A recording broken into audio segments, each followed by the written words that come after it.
जय श्री राधे कृष्ण दोस्तों, आप देख रहे हैं अपना YouTube चैनल भक्ति योग। जय श्री राधे कृष्ण। साल में 12 पूर्णिमा तिथि आती हैं, लेकिन सभी में शरद पूर्णिमा का खास महत्व है। धार्मिक मान्यताओं के अनुसार इस दिन चंद्रमा की किरणों से अमृत बरसता है, इसलिए शरद पूर्णिमा के दिन लोग रात को चंद्रमा की रोशनी में खीर रखते हैं, फिर उसे अगले दिन सुबह खाते हैं। इस खीर को अमृत के समान माना जाता है। आइए जानते हैं कि शरद पूर्णिमा किस दिन मनाई जाएगी। हिंदू पंचांग के अनुसार अश्विनी माह की पूर्णिमा तिथि की शुरुआत 6 अक्टूबर को दोपहर 12:23 पर होगी। वहीं पूर्णिमा तिथि का समापन 7 अक्टूबर को सुबह 9:16 पर होगा।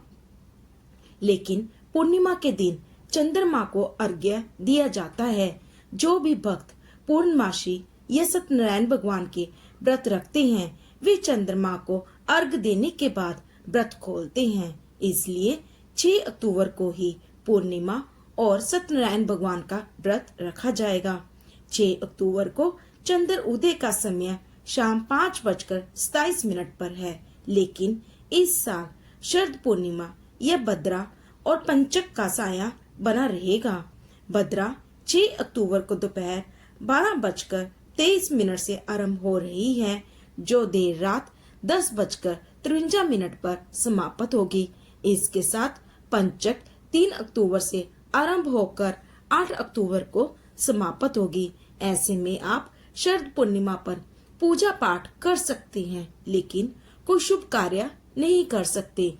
इस साल शरद पूर्णिमा पर चंद्रमा की रोशनी में खीर रखने का एक बड़ा ही शुभ मुहूर्त रहने वाला है।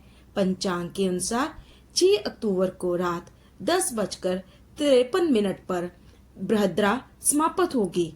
उसके बाद 10:54 से लेकर 12:09 तक लाभ अंतिम मुहूर्त रहने वाला है। इस घड़ी में चांद की रोशनी में खीर रखना और अगली सुबह भगवान को भोग लगाकर उसका सेवन करना बहुत उत्तम है। इस साल शरद पूर्णिमा के दिन वृद्धि योग का संयोग बन रहा है। इस दिन वृद्धि योग सुबह से शुरू हो जाएगा, जो दोपहर 1:14 तक रहेगा।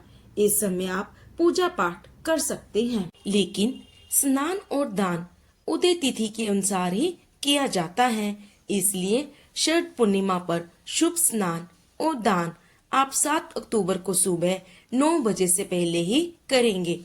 पूर्णिमा का दिन चंद्रमा की पूर्णता का प्रतीक है। प्रातःकाल सूर्य उदय से पहले उठकर पवित्र नदी, तालाब या घर पर ही गंगा जल मिलाकर स्नान करें। स्नान के दौरान भगवान सूर्य और माता गंगा का स्मरण करें। यह मन और शरीर को शुद्ध करता है और पापों का नाश करता है।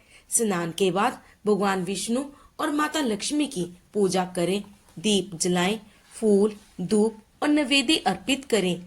विष्णु सहस्त्र नाम या श्रीमद् भागवत का पाठ करना शुभ माना जाता है।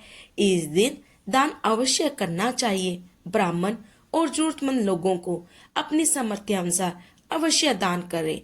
दान करने से पुण्य की प्राप्ति होती है और घर में सुख शांति बनी रहती है। दान करते समय भगवान विष्णु या माता लक्ष्मी के मंत्रों का जाप अवश्य करना चाहिए। तो ये थी शरद पूर्णिमा की संपूर्ण जानकारी। उम्मीद है आपको ये जानकारी उपयोगी लगे। धन्यवाद। आप सबको शरद पूर्णिमा की हार्दिक शुभकामनाएं।